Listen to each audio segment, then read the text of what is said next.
All right, guys, we're back again. COVID Cabal, September 22nd. Happy Equinox, everybody. Happy Equinox. It's fall. It's fall. It's harvest time. It's harvest time. We're going to see what kind of crazy shit happens on the horizon. You guys know, old school COVID Cabal people know harvest time is when the crazy shit happens. So, as usual, if you are here, leave a comment in the chat. If you're here, leaving a comment in the chat. I want to see who's here. Who is here? Who is watching COVID Cabal? If you're here, drop a comment in the chat right now. I got to move this over here. That sun is going to be annoying for people to watch. If you're here, leave a comment in the chat. Drop a comment in the chat right now. Drop it. I'm not fucking kidding. Drop a comment in the chat. Let's go. Let's get this going. Bless up. Bless up, Elvis. Bless up. We got a Chardonnay from Lodi, California today. And it's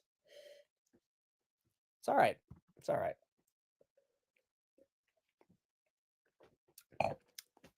It's sufficient. Not smooth. It's not smooth. I'm gonna tell you that. It's not smooth. I'm not gonna complain here, but I'm not gonna ever get it again. I'm not gonna get it again. Romeo, what's going on, man? All right. Buttery taste. No, actually, not really much malolactic going on here. It's just, look, California has really good high-end wines. And this isn't like a low-end wine, but it's just their wines have too much alcohol. Like, this isn't even like a super high alcohol content wine. Like, it's 12.9%. But it's just, there's not enough acid. There's not enough acidity. So, not enough acidity. It just doesn't. I prefer higher acid wines. It's just whatever. Yep, it's good stuff. He's talking about the conspiracy we were talking about with the real Cabal conspiracy, which I'll make a quick comment about. Like, comment, and subscribe if you are here. Old school COVID Cabana. What? There's a water ice place called Cabana. Old school COVID Cabal fan here. It's good to see you, Victor. It's good to see you. All right, guys, let's get going with the show. Let's get going with this. So, I'm not going to go back. I'm not going to go into detail into this conspiracy, except to add, because I don't want to do it every single show. We got other stuff to cover. We only got like 35 minutes, 40 minutes for these COVID cabals.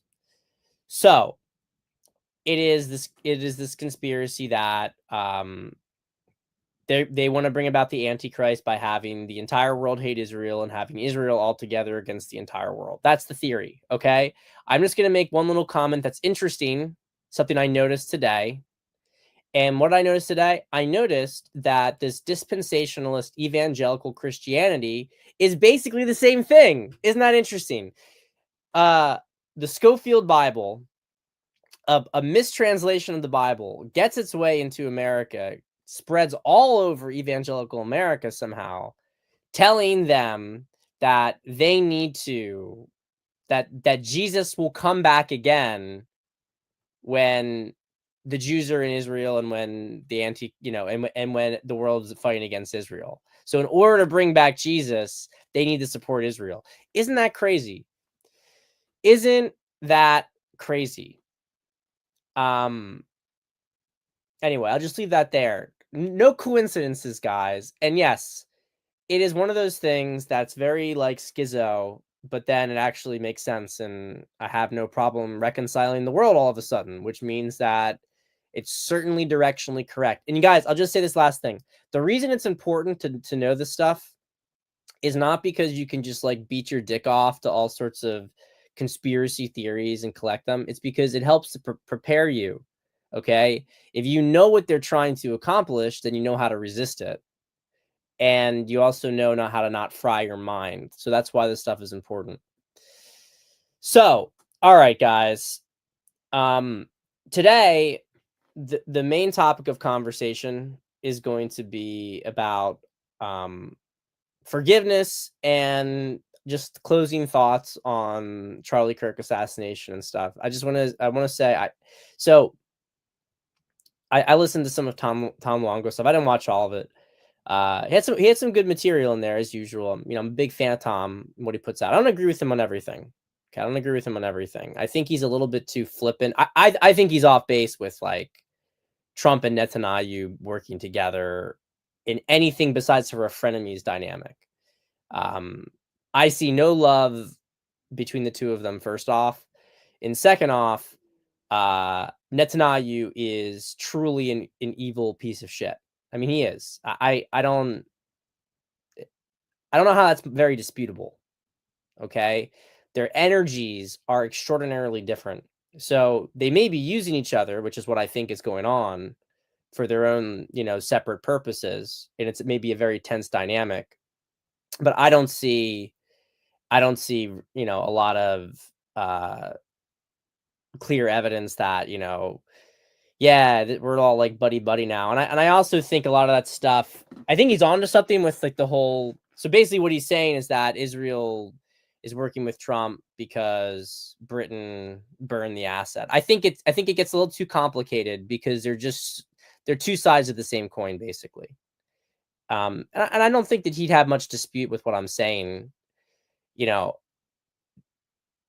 Israel is working with the United States for goals, but they don't have the same goals. They're using each other to varying extents right now, and it is there's no trust and there's no love between them. And you can see that it's a very tenuous dynamic. Now, what does this have to do with a lot of the assassination? This is the one thing I will say about the assassination. Okay? So again, when you have to make analysis, you have to have a certain set of assumptions. Our assumption at COVID Cabal is that Trump in his inner circle are all good people, and they are all trying to save America, and they are all fighting against the cabal. Okay? We can define the inner circle very, very clearly as Trump, Trump, Vance, Miller, Kirk was one of them, Hegseth, Gabbard, I think Cash, some may not, but you get the idea. There's a very core inner circle of people. It's kind of indisputable that they are, you know, these are all RFK. Looks like Elon Musk and Trump back together, which, by the way, guys, by the way, was that not pretty much on point, my analysis of Elon Musk and Donald Trump? I mean, you had like the Q people were going off deep end saying it was all like, it was all coordinated, it was all kayfabe. I never believed that for a second. It was a personality thing, right? They bromance too hard. There was a misunderstanding. It was a big crash out, and now they're back together because they have the same group of friends. They were always going to get closer again. It will never be quite as close as it was before, and that's a good thing, because that was an unhealthy level for two people who are so unhealthy and unsustainable for two people who are too powerful. They should be two men working together, and they should understand each other's separate agendas, and they should be mature and responsible about it. There shouldn't be this like, you know, idealization, which I think Elon is more had than Trump. I think Trump was like happy to have Elon idolizing him, and then Elon, because, you know, people have said Elon maybe has BPD himself. I mean, he certainly doesn't have very healthy or stable relationships. So that's a good thing. That's another good thing that came out of Charlie's death. There's a lot of good that came out of Charlie's death. And so I do want to get into the forgiveness thing, but I just want to clear up some stuff with the assassination itself and what's important. Tom Luongo is completely correct. One of the things he said in yesterday's show, he said basically, stop talking about who killed Charlie because it doesn't matter, and it's a distraction from us going after the left and dismantling them. And it's a psyop to suck away our focus and to sow doubt. I agree with him in a lot of ways. I agree with him in that it is certainly distracting a large part of the truth community. And, you know, as I said the other week, like, conspiracy community is kind of, you know, lost the plot. What is the point? In 2020, when we were learning about these things, when everybody was like conspiracy brained, we were learning about it because we were trying to dismantle the narrative, trying to dismantle reality. We were trying to figure out, okay, wait, they're lying to us about this stuff. COVID's not, you know, it's fake. This is their agenda. Since then, they can't control the narrative anymore. So what they do, they can't control the narrative with a single narrative. So what they can do is they can make you doubt everything. They can make you not pay, you know, be unable to focus on anything. And they can make trying to find, you know, figure out these rabbit holes the entire be all end all of your entire, you know, existence as somebody who is supposed to be fighting against them. It really doesn't matter. And it doesn't matter as far as I'm concerned, because I don't think that the story adds up, by the way. I don't think the story adds up with Charlie, the assassination. I don't know what happened. I don't know if there's another shooter. You know, there's a very interesting theory. I don't have the whole thread here. You can look it up, okay? This is John Bray. It says, based solely on my analysis of the two angles of the events on September 10th, I have come to the conclusion that this is the object that struck Charlie Kirk in the neck. This is Charlie Kirk's microphone. Okay, magnetic. It's a magnetic. This is the battery in his microphone. So they're basically claiming, this guy is claiming, and it's actually a very interesting thread, gives you some food for thought. Actually reflects a little bit more what you saw, because here's one of those things. When you see the shooting, you're like, what it looks like is his mic goes into his neck. Now people are like, oh, it just, you know, flew off or whatever, and that was a shirt. It was the bullet hitting the body armor and ricocheting.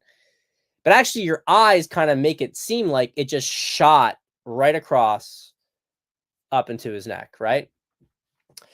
And that would also, and you know, that they could have replaced the battery with a battery that had 75% in plastic explosive in it. That's basically what this is claiming.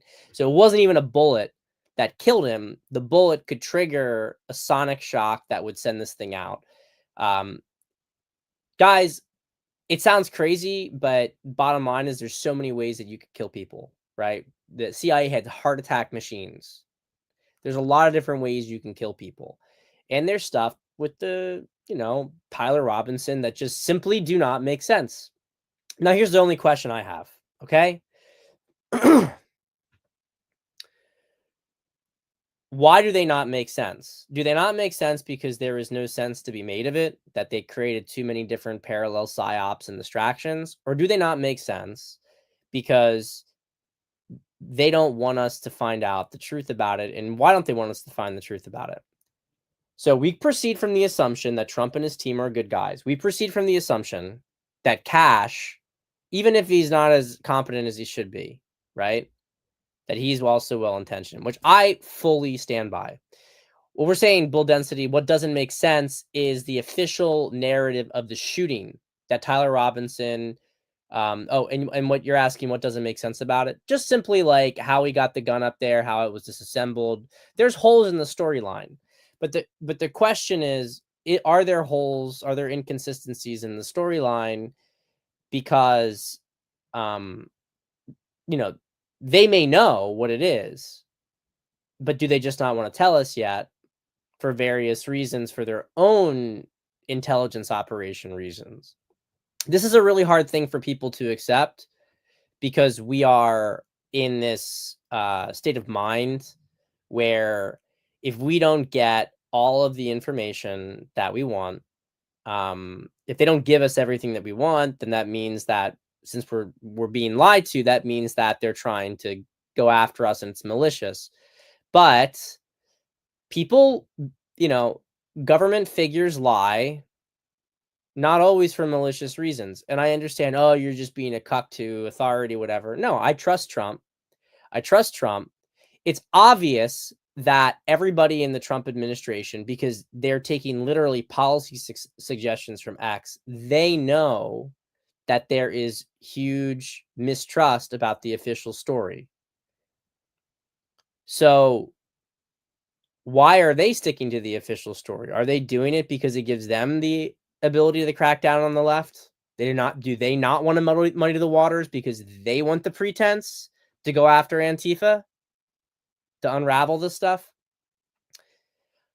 It doesn't matter, because whether Tyler Robinson pulled the trigger or not, he is still nevertheless part of a network, and the network is hostile to America, and the network is financed and backed by the same people, even if they're on the other side of the coin as the Zionists. Doesn't matter. These are all people who want, in the end of the day, they want to dominate us or destroy us, right? In both, right? It's the same thing at the end of the day. So I don't really care as much anymore. I don't really care as much anymore. So, and yeah, it could be just that it's a very simple story and that there's all the psyop stuff going on just to make you doubt. I don't know. I don't know the answer to it. I don't know the answer to it. It doesn't matter. It doesn't matter. That is, and Tom is right about that. It really doesn't matter. Because it doesn't matter, because we already know who the enemy is. Like at the time of JFK's assassination, I think it mattered a lot more. Right now, the point is that there are multiple different angles. There's multiple different ways to psyop and confuse. There's AI videos. And I joked about this on Twitter, but I'm just sorry. I also just don't trust. I'm gonna tell you what I don't trust. All right. I don't trust some random like military sniper all of a sudden blowing up saying, so I've been shooting for years, and I don't see this, I don't understand this, I don't, whatever, some stupid fucking video. Sometimes they're interesting videos, okay, but it's out the woodworks every single time. You have some random like commentary from some random person who we've never heard of before, and we don't really like what. Anyway, bottom line is this: doesn't matter. We got to crack down on the left, and that's where we should be focusing. I'm not saying that we don't still say we don't believe the story. I'm not saying that. There's a difference between acknowledging that the story is not maybe completely clear and going off the deep end, making it your full focus. Okay? I am at the point where I don't believe the story. It doesn't mean anything to me, because there it, if Tyler Robinson's a patsy, he's part of the same network that did the whole thing anyway. He's not, we know he's not, he didn't do this on his own, just like we know Crooks didn't do it on his own with Trump. We know there's the same group behind this stuff. We know it. And whatever, and that group has multiple different ways of trying to deflect from it, including making you, schizo about all this stuff. I will say what is the last thing I want to say here on this? I don't even know if I see it in my screenshots here. Well, it doesn't really matter that much. Maybe it'll turn up. Maybe I'll see it more. I want to talk about the forgiveness stuff, because the forgiveness stuff is really, really important.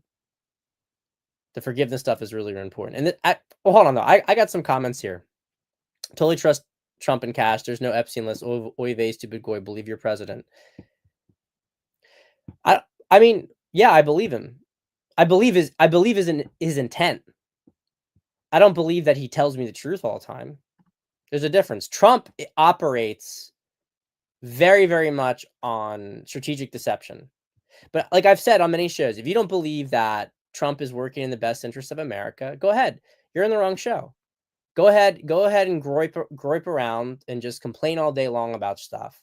Meanwhile, we're actually fixing the country. Meanwhile, we're actually turning things around. But just go be a doomer and say Israel controls everything and you're all cucks to Israel. And I don't know what you're doing about it. I don't know what you're accomplishing. See, this is like psyop stuff. That's what it is at the end of the day. It's just demoralization. That's what it's meant to do. It's meant to demoralize. And don't think for a second that the communists don't do that stuff. I have been very critical of Israel. I'm aware of the Israeli lobbies, focus, and I know that all of Congress is captured by it. But it's also obvious that Trump and Congress are adversarial. They work together, but Trump does not own Congress. It's not rubber stamped, unlike what it was with Biden in the left. So that tells you that you are dealing with a different faction. It's obvious that you're dealing with a different faction. Do you think we'll find out who this group is? It is between there. I have brought it down bottom line to two main groups in America, or let's say the West. Okay. You have the Zionist neocons and you have the Davosian neoliberal communist left, right? The Zionists are more Trotskyite. These are distinctions of communism, basically. I described this on the last show. They are two sides of the same coin, and if you believe this eschatology that they are trying to bring about the end times, they are working in the two opposite directions to bring about these end time scenario. That's what they're doing by having one group make Israel all powerful and make all the Jews and have to support Israel, have this little pro-Israel group, and then to have the rest of the world against them. And that creates the conditions for the Antichrist. That is the cabal theory. And when you view it like that, everything makes sense. So let's talk about forgiveness, though. Forgiveness is very important. This is something that people don't understand. When I say people don't understand it, I'm not just saying that like non-Christians don't understand it, which they don't, but also I think a lot of Christians don't understand it. And the fact that both of them don't understand it is why there's so much misunderstanding. Okay? Because when it is actually understood very well, it is it's extremely powerful and extremely effective. Okay? So, this is what I said. People were complaining because Erica forgave the shooter. I understand why they were complaining. I don't have a lot of issue with people. I think they're wrong. But that's not like the big issue here. Okay? Erica was right to do what she did. It was the Christian thing to do, but I'm not here to tell you that's like, oh, well, okay, now you're a good person because you did that. Because that's moralizing. What she did was very, very powerful, but it was especially powerful in the context of the entire night. In the entire night, you had man after man talking about how they were going to respond and retaliate and how justice was going to get served. You even had Trump after Erica say how Charlie was a better man than him, basically, because he doesn't want good things for his enemies. He wants to see them suffer. And he's going to basically do that. Okay. But Erica, as the wife, with the one with the personal connection, she forgave Tyler on a personal level. And that is what Christianity and forgiveness really is. I want to explain something about this, okay? Forgiveness does not mean being a cuck. It does not mean that. It doesn't mean that. People don't understand that because a lot of Christians actually do behave like that. They continually put themselves out around bad faith people who take advantage of them. They say, well, I forgive them for what they did to me. And that just makes you a sucker. It makes you a fucking idiot. And there is nothing whatsoever good or Christian about that. It's like, would Jesus continually go and get beaten and robbed over and over again by random people? He went, and what he did with the crucifixion had a very, very specific intent. Okay? And he knew it was all going to happen. But going around and being some sort of sob that just constantly gets taken advantage of is not the point. Jesus rebuked people constantly. He rebuked people constantly. And I will say this also. Jesus, when he was crucified because he spoke the truth and he refused to not tell the truth. Okay?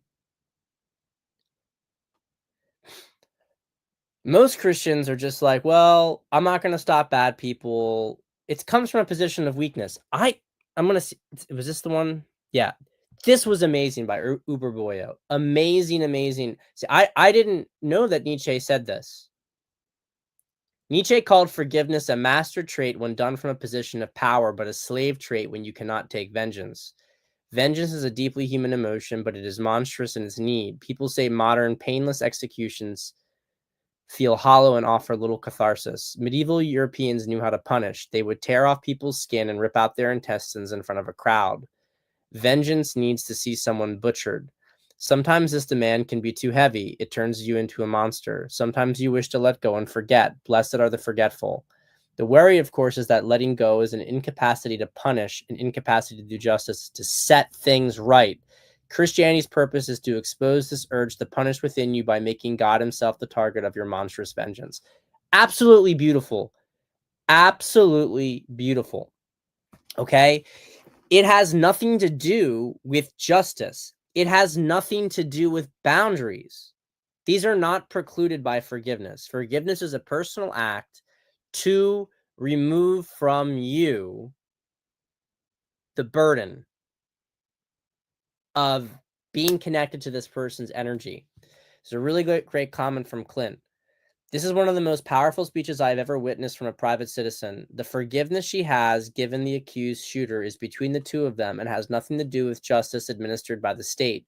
Her forgiveness to him absolves her of hating her enemy, which keeps her soul spiritually clean.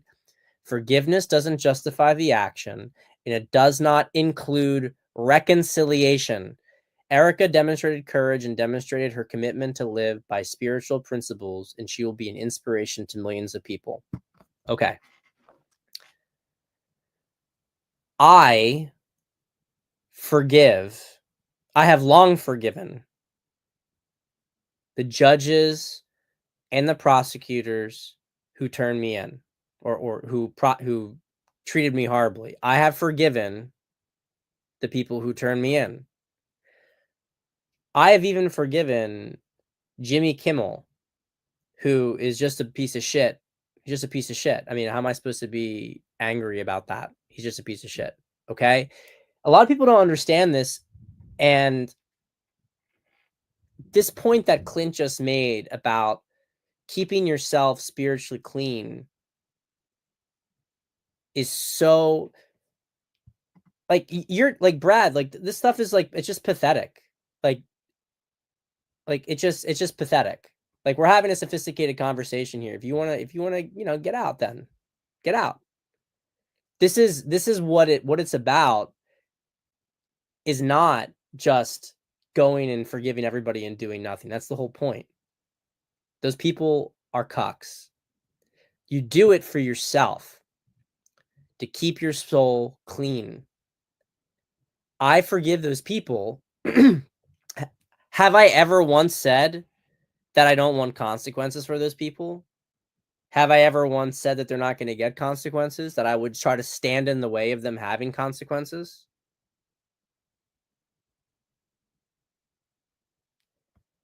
I know who the family member is, by the way, because the FBI didn't blank him out. But I never told that part of the family, because they weren't responsible for it, and it would have caused them enormous pain. That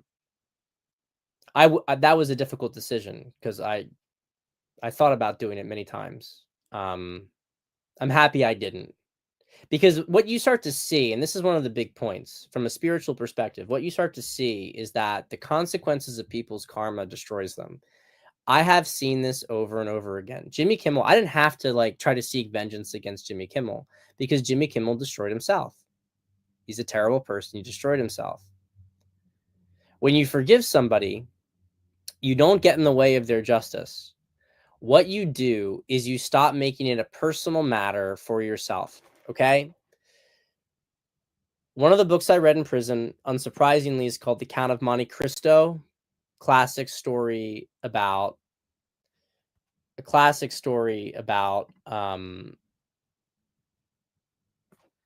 classic story about a man on a looking for revenge, right?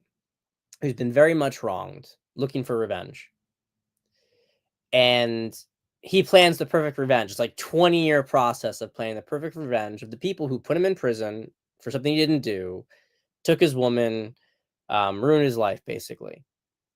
And everybody loves that portion, but like a lot of, literature, people don't understand that they forget the ending, right? They're all like, yeah, he's getting his revenge. It's amazing. It is amazing. And as he's getting the revenge, spoiler alert, it starts to ruin him because he was so good at getting the revenge. The destruction he was causing in people's lives was like beyond anything he could possibly imagine. And Edmond Dantes dials it back at the end. He actually gives mercy to one of the people. It doesn't mean that he doesn't punish them, but he understands a level of proportionality because he kept his soul. That's the whole point. If he had continued to punish them, you destroy yourself in the process. That is one of the things that evil feeds off of. Okay? This is a message that is not grasped. Evil feeds off of your hate. When we talked the other week about how you just can't hate Jews, you just can't, everything that Israel's doing, all the conspiracy, all the stuff, it's true, right?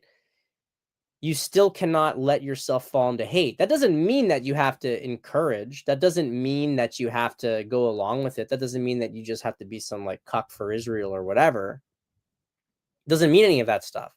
It just means you cannot let it twist you into hate. I have seen a lot of people who this cabal has done so many terrible things that they have become absolutely hateful. And I look at them and I can't even really talk. I mean, I can't even talk to some of them. It's like, you are not able to think about anything else. You just hate, you just hate, you just hate. It's all you do. And that is exactly where the devil wants you, because then you can do terrible things. All of a sudden, you start doing terrible things. You think that you're justified in doing it. We forgive for ourselves. Everybody who I have met, I'm serious about this. Everyone who I have met who has been seriously wronged and who hates forgiveness has become a terrible person over a long enough timeline. And whether or not they were at one point a victim ceases to matter, because then they've become, by the end, a truly disgusting individual who violates all of his own prior morality. This is the problem, right? This is a great comment. Do you think they're misconstruing the actual meaning of forgiveness with a passive kind of hopefulness or wistfulness? The issue is that many Christians, per the Nietzsche quote above, is that they are not forgiving because they are actually forgiving. They are forgiving because they're faggots and they are weak and they have no boundaries and they have no standards, and they forgive because they think not forgiving makes them into a bad person. And there's a really moral smugness to this. And it's a corollary to what Nietzsche's also talked about with slave morality. Forgiveness has been associated with Christianity as slave morality, that you will let someone enslave you and rape your daughters and your wives and kill you without anything, and you just say, oh, I'm a good Christian, I'm going to forgive them. And that's not forgiveness in a Christian sense. It's there are so many problems with it beyond what we just talked about. I mean, it ignores righteous. You're supposed to love justice. Righteous anger is not a bad thing. There's plenty of righteous anger at Charlie's funeral, and it was very good and it was very constructive. It's needed. I have a deep thirst for righteousness. I do not want my judge to have a job anymore, and my judge should be in prison. My judge should suffer the consequences of her actions. I do not hate her. Whatever my judge did has turned to good because it has changed me for the better, and she's playing a part in a bigger story. That part is going to ultimately lead to bad consequences for her. I guarantee it. That is not a personal threat to her from me. What that is just an acknowledgement of the immense amounts of karma that she's accrued that she will eventually reap. It's not long in coming, even for these judges who think that they're above it all.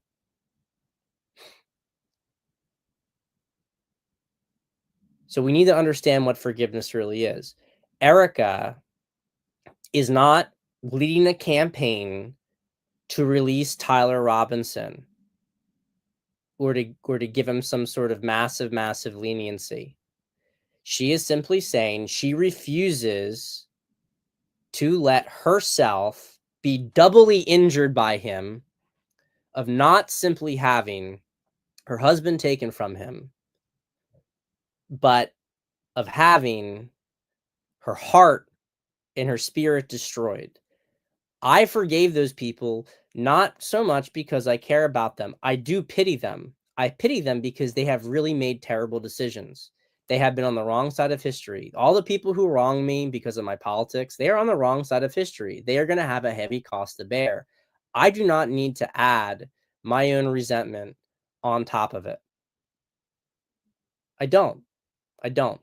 And I believe I have bounced back better than other Jan Sixers. And I bounce back because I'm a fortunate person. I've been privileged in some of the support I've had and the business I've had, okay? So there's material aspects to this too. But emotionally and spiritually, I bounce back very, very well from this. A lot of them have not because they're still consumed with their hate and resentment for what the government did to them. And it's destroying them. To me, that hate makes them win. But don't get it twisted. I am not here to allow bad faith people to have any power or authority, or frankly, for the ones who have really been bad faith and done things, freedom in this society. I would be very happy to have all these people hang. I would have a relief to see it, but it wouldn't make me. This is a good distinction, so I want to choose my words a little more carefully. It's not really that I would be happy to see them hang. It's that they deserve to hang, and it's necessary for everybody's collective relief. But it's not like this sense of glee, like, yeah, I get to see him suffer. I get to see him. To be honest, I find it a really dirty business. I don't take any pleasure in Jimmy Kimmel. It's not. I don't take pleasure in this stuff. I take relief in it. I take relief to see God's justice, that these people are being removed from their positions of authority. But it's not some sort of personal like arousal that comes from this stuff. I felt zero like when Jimmy Kimmel got fired, I was like, he had it coming. That's what I felt. I felt an ease off my shoulders. So forgiveness is very powerful, but it comes from the person who has moral authority, not the person who is trying to appear morally good, which a lot of the leftist liberal Christians are like. A lot of I guess they're technically conservative too. It's just this feminized Christianity. It's not like that at all. And I understand why people who see that as the example of Christianity will view it as what Christianity is, but it was never like that.